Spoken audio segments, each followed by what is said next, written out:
Hello दोस्तों, जय हिंद। कैसे हो आप सब। एक बार आपके अपने चैनल एग्ज़ाम ट्रैक पर आपका बहुत बहुत स्वागत है।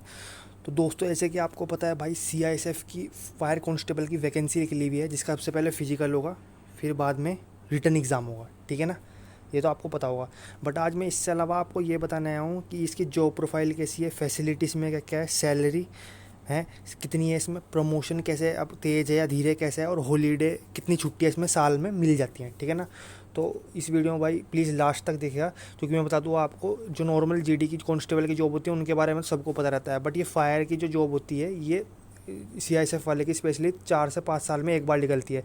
तो सब बच्चों को इसकी बातें नहीं पता कि इसमें क्या क्या मेन इंपॉर्टेंट चीज़ है। ठीक है ना दोस्तों। तो आज मैं इसमें आपको सारी वो मेन इंपॉर्टेंट बातें बताऊंगा जो आपको आई थिंक पूरे यूट्यूब पे मैंने बहुत सी वीडियो देखी इस फायर कांस्टेबल के बारे में, पर बहुत किसी ने भी इस बारे में, इस इंपॉर्टेंट इन्फॉर्मेशन के बारे में नहीं बताया, शेयर आपसे नहीं किया। तो मैं आपसे आज सारी बात शेयर करने वाला हूँ। तो भाई प्लीज़ वीडियो को ज़रूर लास्ट देखिएगा। आपको एक दो इन्फॉर्मेशन ऐसी ही बताऊँगा जिसका आपको खूब मोटिवेशन मिलेगा, और भाई आप सिलेक्शन के और तेज़ी से प्रयास करोगे। ठीक है। तो सबसे पहले तो मैं बता दूं आपको, बिना कुछ देरी करते हो भाई, इसके जॉब प्रोफाइल के बारे में कि इसका जॉब प्रोफाइल कैसा है। तो भाई मैं बता दूं आपको सीआईएसएफ कांस्टेबल का जॉब प्रोफाइल तो पता ही होगा।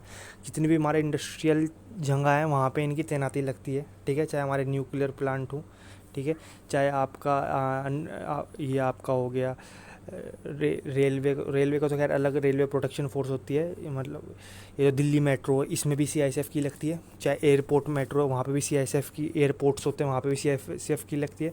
ठीक है। तो जितने भी इंडस्ट्रियल हमारे चीज़ है सब में सीआईएसएफ की जॉब लगती है ना।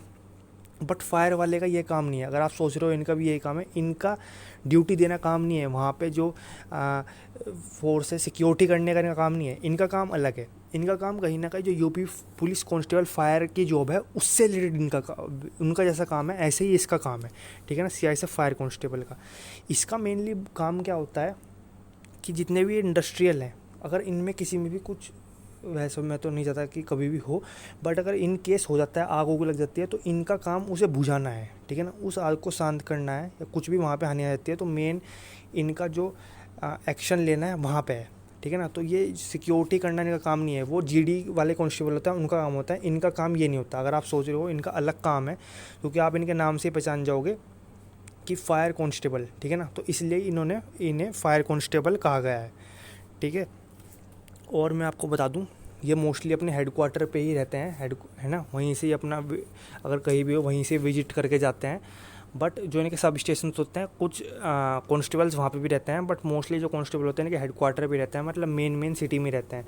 तो कहीं ना कहीं इतना अगर देखा जाए तो जो जीडी कॉन्स्टेबल हैं उनका ज़्यादा टफ काम होता है, क्योंकि उनकी कहीं ना कहीं जो ऐसे स्टील बोकारो प्लांट हैं झारखंड की साइड या आसाम के साइड और माइनिंग है, तो वहाँ पे कहीं ना कहीं नौकरी देनी पड़ती है जीडी वाले कांस्टेबल्स को, जो सीआईएसएफ के होते हैं।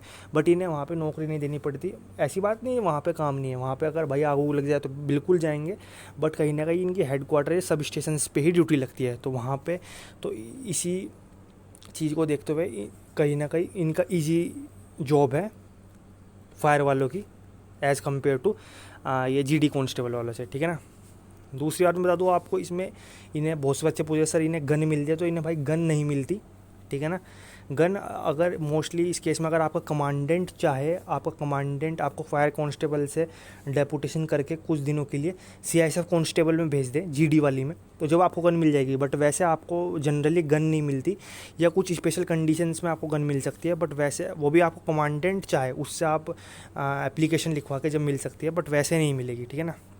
दूसरी बात बता दूँ आपको, इसमें सैलरी कितनी है भाई। सैलरी में बता दूँ, अगर आप सोच रहे हो जितनी जीडी कांस्टेबल की सैलरी होती है उतनी सैलरी है, तो उतनी नहीं है, इससे उसकी ज़्यादा सैलरी है। ठीक है ना। फायर कांस्टेबल की जीडी कांस्टेबल होते हैं उससे ज़्यादा सैलरी होती है, क्योंकि मैं बता दूँ कहीं ना कहीं भाई जो जीडी के कांस्टेबल होते हैं उनकी सैलरी में बता दूँ अगर कांस्टेबल की, क्योंकि उनकी बेसिक पे 21,700 होता है, प्लस आपका फिर डीए हो गया, डीए मिला के सब मिला के उनकी 30 से 35,000 की रेंज में पड़ती है। ठीक है ना, अगर नॉर्मल एरिया में। और कहीं भाई नक्सलाइट एरिया में है तो भाई फिर तो ज़्यादा भी हो जाती है सैलरी। बट फायर कांस्टेबल वालों को स्पेशली हर महीने 2700 रुपये अलग से मिलते हैं एक्स्ट्रा। ठीक है ना। एक अलाउंस तो ये होता है, इसे आप रिस्क अलाउंस कह लो चाहे कुछ ही कह लो। दूसरी बात, एक इन्हें फालतू का एक ट्रैवल अलाउंस और मिलता है, क्योंकि आपको पता है सीआईएसएफ में अगर आप कहीं भी मेट्रो में ड्यूटी कर रहे हो तो आप वहीं पे ही रहोगे, आपको ट्रैवल करना नहीं पड़ेगा।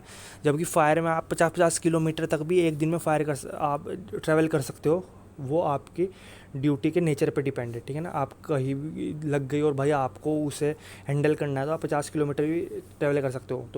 तो इसकी वजह से भी आपका ट्रैवल अलाउंस जो होता है, आपको बता दूं मैं, एक ट्रैवल अलाउंस होता है, हर विभाग में होता है, तो इसकी वजह से भी आपकी ये सैलरी बढ़ जाती है। तो करीब करीब मैं बता दूं आपकी 40,000 के आसपास इसकी सैलरी बनेगी फायर कांस्टेबल की, ठीक है ना। तो कहीं ना कहीं जो 30 से 35,000 रुपये सैलरी होती है जीडी वाले कांस्टेबल की, उससे ज़्यादा होती है इसकी। अब तीसरी बात कर लेते हैं भाई इसकी प्रमोशन।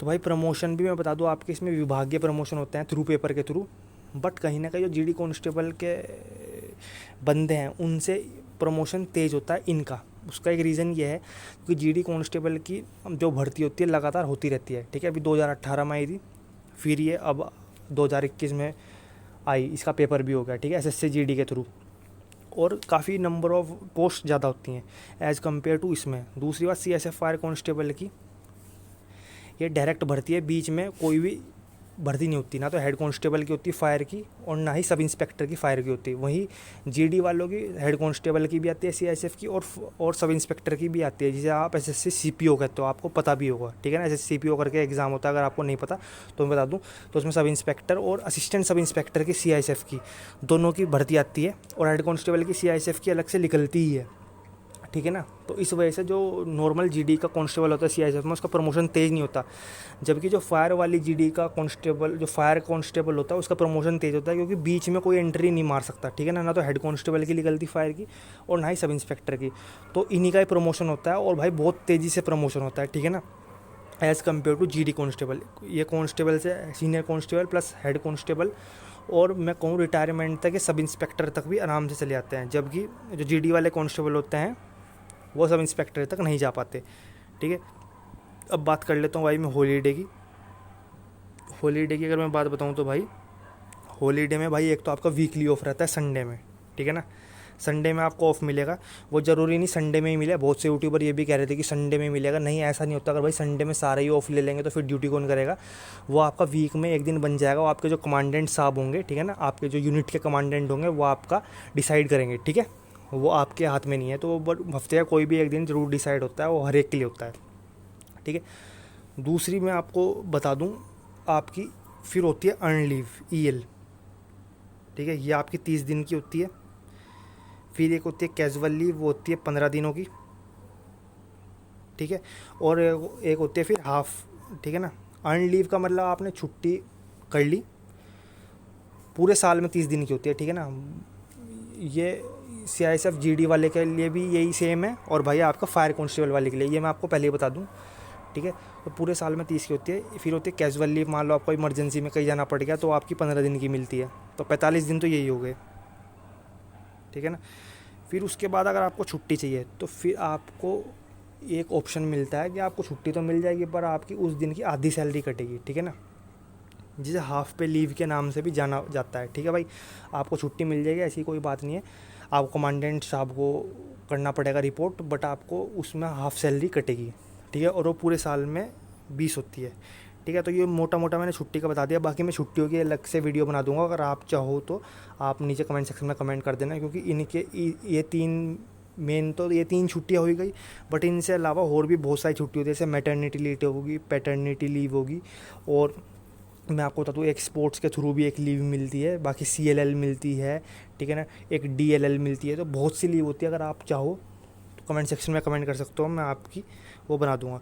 बाकी फैसिलिटी के बारे में अगर आपको बता दूँ, सीआईएसएफ फायर कांस्टेबल में आपको 13 महीने की तनख्वाह मिलती है, ठीक है, जो कि जीडी कांस्टेबल में मिलती है, बट और सब पैरामिलिट्री फोर्सेस में 13 महीने की तनख्वाह नहीं मिलती। इसमें ही सिर्फ 13 महीने की तनख्वाह मिलेगी, आपको ड्यूटी 12 महीने की देनी पड़ेगी, पर तनख्वाह 13 महीने की मिलती है। उसका एक रीज़न होता है क्योंकि कहीं ना कहीं जो इसमें अर्न लीव होती है 30 ही होती हैं, और पैरामिलिट्री फोर्सेस में अर्न लीव 60 हैं, तो इसके वो 1 महीना एक्स्ट्रा तनख्वाह इसमें मिलती है, ठीक है भाई। और जो मैंने कहा है भाई एसएससी जीडी का सबसे अच्छा विभाग, ये मैं सही बात है, 100% ट्रू बात है। अगर कोई इसमें जॉब कर रहा है उसे पता भी है कि भाई ये 100% एसएससी जीडी का सबसे अच्छा विभाग है। बीएसएफ सीआरपीएफ से तो कई गुना अच्छा है, बल्कि सीआईएसएफ की जो जीडी की जॉब है उससे भी कई गुना अच्छा है CISF फायर कांस्टेबल। तो प्लीज़ भाई इसे जम के तैयारी करिए। पहले आपका फिजिकल है, फिजिकल की तैयारी करिए, फिर उसके बाद रिटर्न के लिए 100% दम लगा दीजिए, क्योंकि उसका रीज़न है, पहली बात तो आपको विभाग में आके पता चल जाएगा। दूसरी बात मैं बता दूं फिर भी अपनी तरफ से कि इसकी जो नेचर ऑफ ड्यूटी है बहुत सिंपल ड्यूटी है। आप पूरे दिन फ्री रह के किसी और चीज़ की भी तैयारी कर सकते हो। ये मेरा आपसे 100% वादा है, मेरा खुद का एक्सपीरियंस है। आप इसकी ड्यूटी फ्री रह के कर सकते हो, ठीक है ना। और किसी और को, क्योंकि आपको पता है भाई, मेनली अगर आपकी कहीं भी रिपोर्ट करनी है फायर के लिए तो भाई अगर आग लगी तो आपको जाना पड़ेगा, अदरवाइज़ आप फ्री फंड में तो वैसे फिरोगे नहीं, ठीक है ना। वो आपको रिपोर्ट करनी पड़ेगी। और भाई ठीक है ना, तो मोस्टली आप ज़्यादा फ्री रहोगे। और आप, है ना, बस ये है कि हफ्ते में अगर आपके कमांडेंट स्ट्रिक्ट हुए तो ड्रिल करा देंगे महीने में 3 से 4 बार, और ज़्यादा कुछ नहीं है। बाकी ज़्यादा आप फ्री रहोगे, ठीक है ना। और भाई इसके साथ आप और भी किसी अन्य जॉब की तैयारी आराम से कर सकते हो बिल्कुल फ्री रह के, ठीक है ना। और भाई ये तो बात रही है नेचर ऑफ ड्यूटी की। बाकी और भी इसमें और बहुत फैसिलिटी हैं जो आप समझ सकते हो, ठीक है। और मैं आगे आने वाली वीडियो में बताऊंगा भी कि क्या क्या इसमें फैसिलिटी है और क्यों SSCD का सबसे अच्छा विभाग है, ठीक है ना। बाकी आपको कुछ भी इससे बारे में कमेंट सेक्शन में कमेंट करना हो तो भाई कमेंट करके पूछ लेना। अभी वीडियो थोड़ी सी लंबी होगी तो भाई मैं आपको बाद में कुछ भी और एक अलग से वीडियो बता दूंगा कि ये क्यों इतना अच्छा विभाग है, ठीक है ना। और भाई अगर वीडियो अच्छी लगी तो भाई वीडियो को लाइक कर दिया करो, शेयर कर दिया करो भाई, चैनल को सब्सक्राइब जरूर कर दिया करो। ऐसे सब्सक्राइब का एक बटन होगा, वैसे तो आपको पता ही होगा क्योंकि यूट्यूब कर आप माहिर हो, है ना। आपको सारी चीज़ पता है क्या क्या होता है क्या क्या नहीं यूट्यूब पे। तो भाई प्लीज़ इसे दबा देना, इसका कोई भी पैसा नहीं लगता। प्लीज़ भाई ये अपना, है ना, आपको इसका 1 भी रुपया नहीं लगेगा। और भाई इससे कहीं ना कहीं हम जैसे यूट्यूबरों का साहस ही बढ़ता है, हाँ भाई, कि हमें भी कोई सपोर्ट कर रहा है, ठीक है। बाकी आप कमेंट सेक्शन में जो भी कहोगे मैं आपको उसका तुरंत रिप्लाई दे दूँगा, ठीक है। तो इस वीडियो में भाई इतना ही कहना था। बाकी वीडियो अच्छी लगी तो वीडियो को लाइक करना, फिर से कहूँगा शेयर करना, चैनल को सब्सक्राइब कर देना। ओके, जय हिंद।